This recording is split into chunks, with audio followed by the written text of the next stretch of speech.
HPG! HPG yan. Ganun ng bagong helmet mo, ililipat mo tong intercom mo. Panoorin mo to kasi papakita natin kung paano, diba? Pakita natin kung ano yung nasa loob nito. Kailangan din intercom ready yung papalit mo na helmet, mga tol. Baka hindi naman intercom ready, madami ka pang i-aayusin doon bago ka makapagkabit ng intercom, mga tol. Ano naman yan, mga tol, no? Any type naman ng intercom is kaya naman, mga tol. Pare-parehas lang din naman yan. May mga mic at meron din naman din silang mga speaker sa loob, no? So tara, palitan na natin. So ang first na pwede natin gawin, no, is yan, palitan natin yung helmet, yung panggagalingan ng luma nating intercom. Nakikita nyo ba yung wire na yan, mga tol? Ito yung mic. Hindi nga lang kita eh. Ayan yung mic mismo. Ngayon, hindi na natin gagamitin yan, ha. Pero kung full face din yung gagamitin natin, kailangan mo maglaan ng adhesive, mga tol, no? Pandikit. Kasi nakadikit na yan dito mismo sa ano natin, helmet natin. Papakita ko sa inyo. Ngayon, mga tol, no, yung helmet natin, may mga ano yan, may mga parang botones yan. Pag nilalaban natin yung helmet natin, diba, tinatanggal din naman natin to. Medyo luma na nga lang tong helmet natin, kaya ganyan na yung ano niya, padding niya, medyo manipis na. Kaya nagpalit na rin tayo, no? Pero may nabibili naman yan na mga padding sa online, no? Yan. Mga tol, no, yan. Alisin muna natin itong mga to. Sa case ko, no, nagkaroon pa ako ng conversion, mga tol. Sinira ko pa to. Yan. Para mas maiayos na maipasok yung wire ng mga intercom. Ngayon, pagka natanggal nyo na yung mga padding, mga tol, yan, makikita nyo na yung mga speaker nya. Yan. Nakadikit lang yan, mga tol. Yan. Yan yung pinaka-speaker nya, mga tol. Hindi ko na rin nalilinis, pero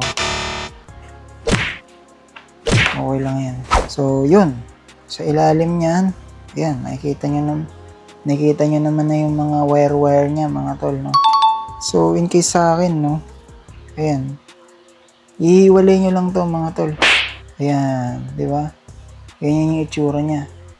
Pagka hiniwalay nyo yan, iwanan na natin dyan kasi may papalit nating helmet. Sana sa vlog ko nung nakaraan, mga tol, no, is modular na, kaya hindi na natin kailangan yan. So, kunin lang na natin yung sa isa pa. Medyo madikit lang yung kabila. Pero kaya naman. Yun, no, para mas safe, tanggalin na rin natin to. Yan. Ito na yung pinaka-harness niya. Yung speaker, tsaka yung para sa mic. Pwede nyo pa rin naman ikabit to dun sa modular nyo, no? Kung wala kayo ng mic na parang retractable, yun, na adjust, no? Kung walang pre dito sa intercom na nabili nyo. Pero sa lahat naman ng intercom, meron dapat nun kasi kasama sa package yun, mga tol.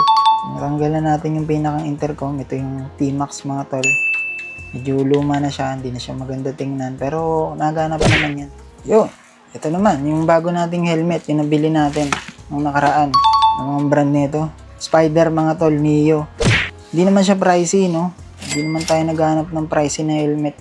Talagang dun lang tayo sa mga budget friendly lang na helmet, mga tol, no? Pwede na to, ayos na to para sa atin, no? Panghabal lang naman eh. Ito nga pala yung Spider Valor, mga tol, no?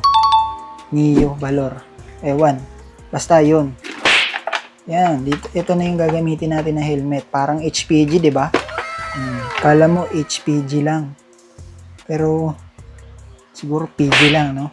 Patay gutom. So yun, back to the topic, no? Dito na natin nilalagay yung bagong intercom natin. Kahit hindi siya medyo bagay, no? Kasi medyo luma na siya.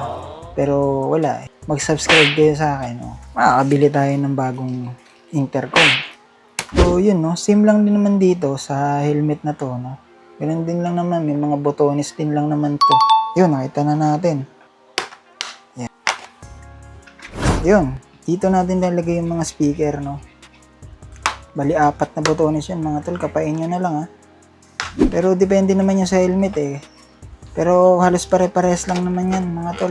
Yan, ito yung harness. Kailangan nating itago yan. Yun lang yung ano natin.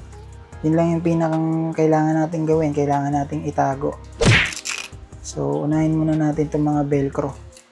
Kasi didikit natin to dito eh. Buti dun sa ibo natin, no? Ayan.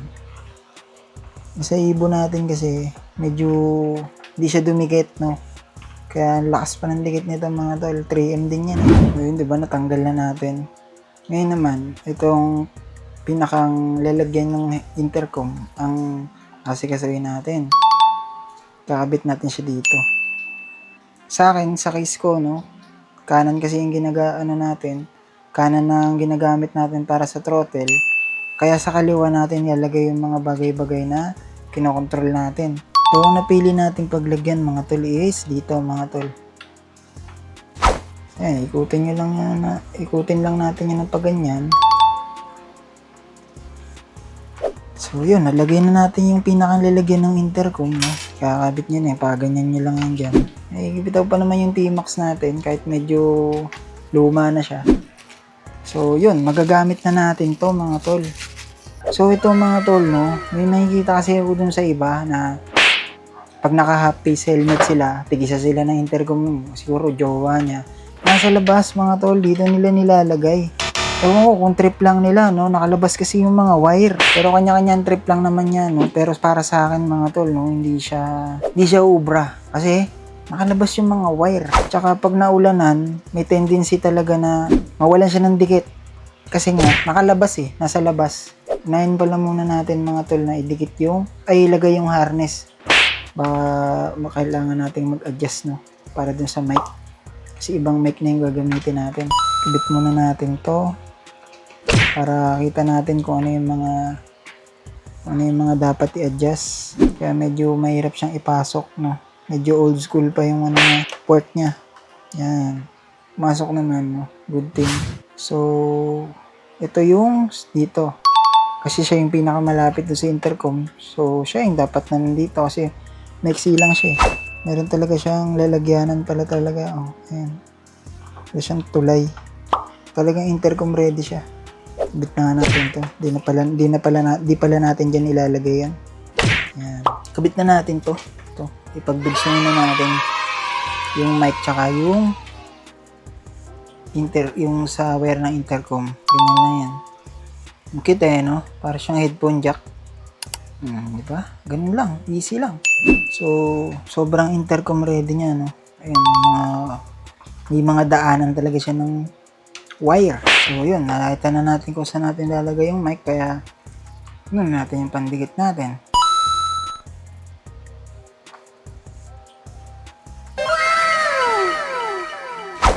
Ito na natin siya idikit. Yun. Ayan, medyo nabubuo-buo na yung mga pangarap natin, no? Ayan. So, yun. Bit na natin yung mic. At ngayon, tatago na lang natin to mga tol. Kanya-kanyang diskarte na lang siguro, no? Depende talaga sa helmet kung paano itatago. Parang masyadong Ito na kasi yung pinakang harness niya. Dito nagtatagpo lahat yung mga wire. Hanap na natin ang pagtataguan. So yun, no? Dito na lang, dyan na lang muna nakatago yan. Ngayon, balik na natin. Bahala kayo nang bahalang dumiskarte kung paano nyo ibabalik mga tol, no? Pero, medyo parang siya, no? HPG yarn. Dito, nakabit na ba natin? Okay na yan, okay na. Ito na lang, isa. Medyo makulit to kasi nakakalang yung natin, yung mismong mic. Yun, siguro normal na rin lang yung ganyan. Finished product na mga tol. Diba? Okay na. Ito na yung mic natin. Tapos ito na yung intercom natin. Predcon siya na T-Max. Natakpan lang yung logo ng Neo, no? Pero spider pa rin naman. Ayos na mga tol, no? Finished product mga tol. Ganun lang magpalit ng helmet. Kung lilipat yung intercom nyo, no? Ganun lang. HPG! HPG yarn. So, yun lang mga tol, no? Sana nakatulong yung video natin, no? Para sa paglilipat ng intercom, no? Mga tol, so yun lang. Salamat mga tol, no?